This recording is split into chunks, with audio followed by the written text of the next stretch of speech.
Hi guys, this is Rob from RuinWorks. I'm here bringing you our latest scene. It's called The Lost Library. This is a 2-level scene. Using our layers tool up in the top right, we can see we're on the upper level currently. There's 4 or 5 rooms up here, a couple of transform buttons that we can use to change the scene around. And then on the bottom lower level, we can see another 6 or 7 rooms here. This level has a bit more to it and a bit more going on. So my plan today is to run you through the scene using a token down here, showing you everything that can be done with the scene. So why don't we get started? Note the stairs. These are circular stairs. They kind of fit with the circular secret set of stairs that would be activated in the grand library scene after the statues have all been turned to the right locations. But if you don't want to use this below that scene, so these stairs don't really fit what you want to do, you can always hit the cycle stairs button, put in a different type of stair, and when you have your token select, you can see the stairs look correct. There's no walls in the middle. If you cycle them back to circular staircase, the walls get added back in. As we approach this intersection in the hallway is this crystal sconce up in the top right. When a token is close enough, they can double click it and switch the light off. And a little note pops up: at your touch the crystal dims. The same thing will happen when you double click it again. Lights turn on and the crystal flickers to life and begins to glow. So all the sconces work like that you see in here, as well as any other glowing crystals will work similarly to that. So first off, we'll go to the right into a room that I've entitled the Archives. There's one crystal gem at the start here. Light up the entrance to the room, but as we get around the corners, you can see it turns dark, so I'll just give this token some light quickly, just so we can kind of see into this portion of the map. I'm going to zoom off of my token again quickly, just to show you guys some of the other features here. You will notice this little curved arrow symbol in various parts of the map. This is just indicating where you can topple some books over. These books in specific I have left down, as there's a reason they're there. But there's other options just to provide a bit more mess, clutter to the area if you want to have more of a ruined library feel, an ancient library that is being abandoned or something like that. So that's why you have these, and I'll point them out whenever I pass them. So going back to our token, as we can see, it's just kind of a U-shaped room. And I had indicated that these books were here for a reason. The reason those books are on the ground there to hide this symbol. This symbol I've called a sigil for this scene, so whenever I speak of a sigil, it is this symbol which I'm indicating. There are 4 of these smaller sigils hidden around the scene, and when a token enters them, they start to glow, and they'll glow for a minute before automatically dimming, and then your players can activate all 4 of them and have something happen, and I'll go over that later, but I just wanted to point out there is one sigil here to start. When a token passes onto that tile, it'll light up for 1 minute. Now, the reason I had this toppled books thing is just to hide this sigil a bit, so it's not as obvious to players, so they might come looking around for them. They might realize somewhere else in the library that they're looking for these symbols, so they might come here and say, please, can I move the books aside? Or maybe they just barely see the glow underneath, and they want to know what it is. You can say, okay, you can move the books aside. They can move them aside, and then they'll see this thing glowing there. So it's just to hide it from them, make the symbol not so obvious. So this is the Archives room. So if we come back into our hallway, we're going to move to the far left now. And we can come to this room, rather a long room with curved alcoves and curved bookcases lining it. Here again, we can double click the torches and it works just the same as the others. And I'll just also note they are overhead, so they will appear over top of characters. And we have another, you can just barely see it here, another toppled books button. You guys might recognize this statue. I've made another one, this time holding a book to make it more of a library scholar type. And then up here, kind of out in the open, is another one of the sigils. So again, as soon as a token enters here, it is going to start to glow. And they might realize, hey, why is it starting to glow? There's something to do with this. And it's just a little cool feature I thought might be fun to include in the scene. And then if they look over here down into the floor below, we can see the same sigil but in a larger shape in the middle of this large chamber down the bottom. This is where things might happen if all 4 of those sigils are activated at the same time. Also here, because they can see down into the level below, they might realize, hey, this sigil is in more than one place. Maybe we should look for it. Sorry to glow. Something's got to happen when we use these. Back up the main passage, and we come to another chamber. Here you can see behind the wall is a cycle table drawing. Players won't be able to see that, it's hidden, but if you're in GM mode, you'll be able to see it. So if you click the button beside it, it will just cycle this table on and off. So just a little way for you guys to customize the map. Maybe you want the table, maybe you don't, maybe you want to fight in here or something, so you don't want the table in the way. And I'm really happy with how the fade in and out of images kind of really makes it look like it's dimming before it goes out. And also powering back up. Over here, there is kind of a teacher's podium where someone may have been talking down into the larger room below. So this might have been an auditorium or some sort of a classroom.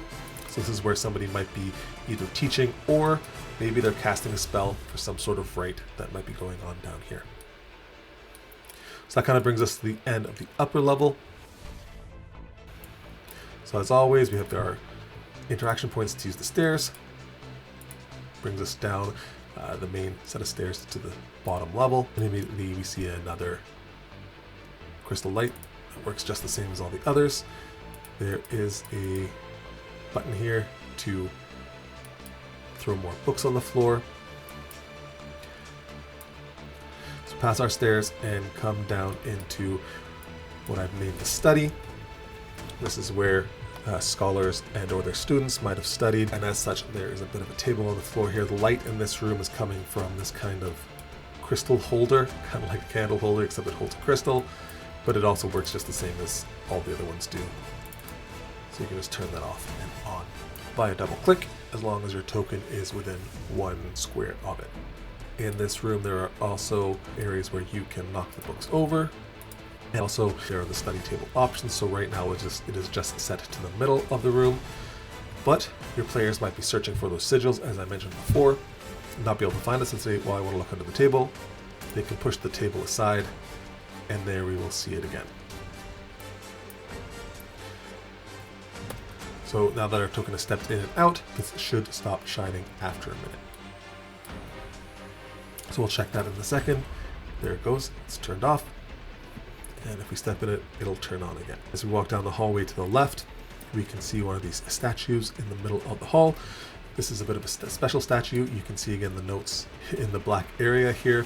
These will again not be visible to players. We have an open moving statue door and a closed moving statue door button. So if you click the button, which is generally to the right of these notes,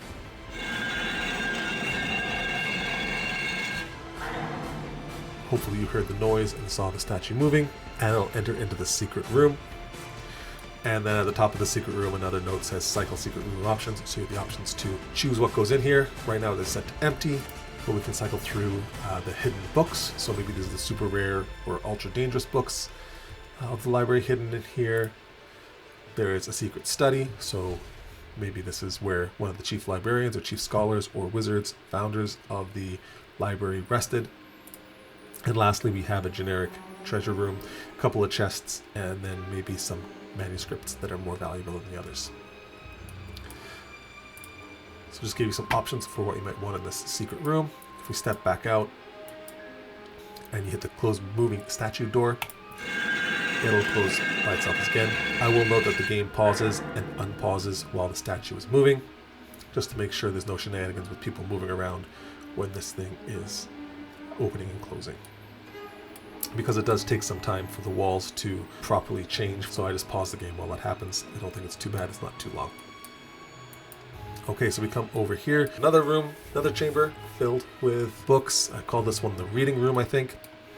So down at the bottom of the room and up to the left, you can see there's 2 kind of reading nooks.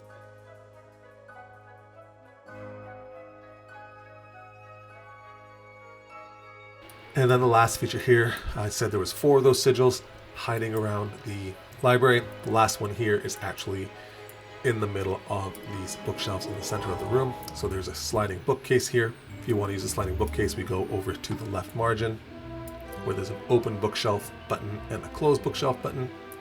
So we can open it, a bit of a sound plays, and then the door opens and we can see inside. And just like all the other sigils, it will light up when a token stands on it. This will only stay glowing for a minute, so I'll leave it to you guys how you want to adjudicate it in your own games. Maybe they all four need to be glowing, or you can just say they're all glowing when you want to do the activation in the main hall. And then if you just want to close the bookshelf door, you just hit the same thing. Sound plays and the door slides back into place. The walls update. And you shouldn't be able to tell anything's really out of the ordinary when it's not open. So if we come up to this area, there's two things here. So we have this kind of main stone table here. It's got a glowing crystal in the middle. Pretty happy with how this looks when it is turned on and off. So if we double click on it, you can see it kind of dims, and the pulsing of the gem slows as you touch it. And if you click it again, the gem begins to pulse as soon as you touch it. And you can see it's kind of flickering there in the middle of the table. No real idea behind this. I just thought it looked cool and it would add some good ambiance to the scene here.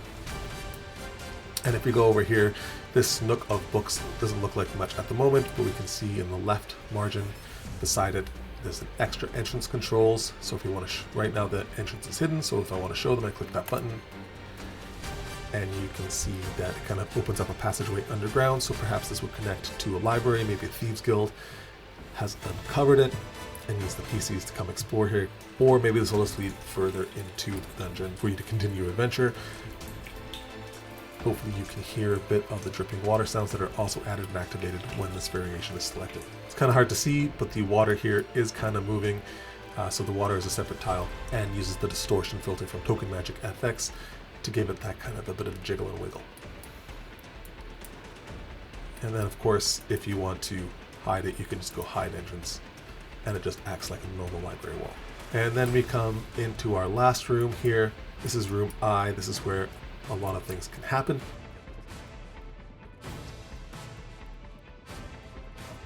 And then we have some options for what you want to happen here. These are all in the margin above the room. So this is room I. So the first thing we have is extra exit controls, so we can show the exit. And now when a token comes over, there's secret doors, but if you were to open them, the doors open, the pieces can go forward. Now I don't have anything specific planned to go behind these doors, but I was thinking perhaps once the four sigils, the four smaller sigils that I've shown glow, maybe these doors will open. So maybe they're always there, the PCs come up, they see no handles, they don't understand how to open them. Then they step over all four of the sigils and they hear them rumble open. And then this passageway could take the PCs to another dungeon, something else. If I was using my own scenes, I would probably put the Dial of Sun and Moon scene behind here, or maybe the boss room crypts I think might also work. So that's one idea for these doors. The second thing that can be also used in conjunction with the extra controls is the glowing symbol controls. That's the purple ones. So then once all four of the smaller sigils have been lit, maybe this one starts to glow as well, and that's when the doors will open. Now none of this is automated, just because there's too many. I want to provide a bunch of options for what lighting those symbols does. If they're not automated, you just have to decide which one you want to use and click the buttons up in the top margin. So all the glowing symbol control does is add a glowing symbol here. Another idea I had was that the mages who use this library was use this sigil to contact the outer planes somehow. Maybe there is a very knowledgeable planar source which they would ask questions from, and if the PCs were to do this, maybe they could be granted the ability to ask 3 questions and have a true answer provided to them. So maybe they need to get information on a bad guy, they could come here, solve this little puzzle, and be granted kind of 3 questions which can be answered for them. And then to turn the glow off, you just hit hide glow, and if you want to hide the doors again, you can just hit hide exit, and it's all hidden. Third idea I had for this room was similar to my last idea with the contacting other planes. Maybe the wizards in this library actually summoned demons or devils into the room to ask them questions. They would not be concerned with what type of knowledge they're gathering. They were just absorbed with finding all sources of knowledge. So they had no qualms about summoning demons and getting information from them. So maybe when all those 4 sigils were touched and the correct rite was chanted from this area here, maybe the summoning circle is activated and a devil is brought in. I go into a bit more detail in the journal note here about how these might work. So some adventure ideas, how the doors, the glowing symbol, the summoning circle might all work. So if you want, you can put a summoning circle here, and this one has a bit more options to it. There is a rotate summoning circle, and if you click that button, the outer circle will eventually start to rotate. It usually takes a couple seconds, and there you can see it go. And it just kind of rotates back and forth around the middle, just to give it a bit more dynamism. And if you don't want it to keep on rotating, you can hit the stop button. It'll also take a few seconds, but eventually it will stop, just like that. I have noticed when it is rotating, this is kind of an infinite loop tile, so as soon as it's started, it just keeps on going over and over and over again, and that has affected my ability, when it is running, to alter other tiles. So you don't want to leave it rotating all the time, maybe just when you want it to be showing off the summoning. And this tile actually has a token magic effects glow macro applied to it, except I've changed the color to red. So you want to make sure that you've imported the glow macro red from the RuinWorks compendium, and you'll need to have token magic effects module installed and active in your world. Classroom Auditorium controls. So right now they're selected to no class, so nothing's happening. These could be set to have rows of chairs where the people here in the room were listening again to the person up on the 2nd level up here speak down to them. So maybe they're there for some sort of a lecture or teachings, and then maybe the chairs are here still, but when the PCs come in, they actually see this big symbol on the floor and they want to reveal it.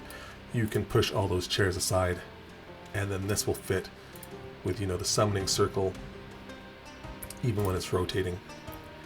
Now it'll fit in there without the chairs overlapping them.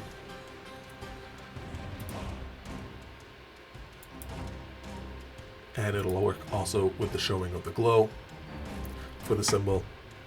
So maybe your PCs just want to push them out of the way. If they don't, it should still work. You can see the chairs will just appear over top of the symbol. Make sure you do look through the guide. It does go through each of the options, and I've tried to cross-reference as much as possible. I probably missed a couple, but it's not so long it's hard to find them.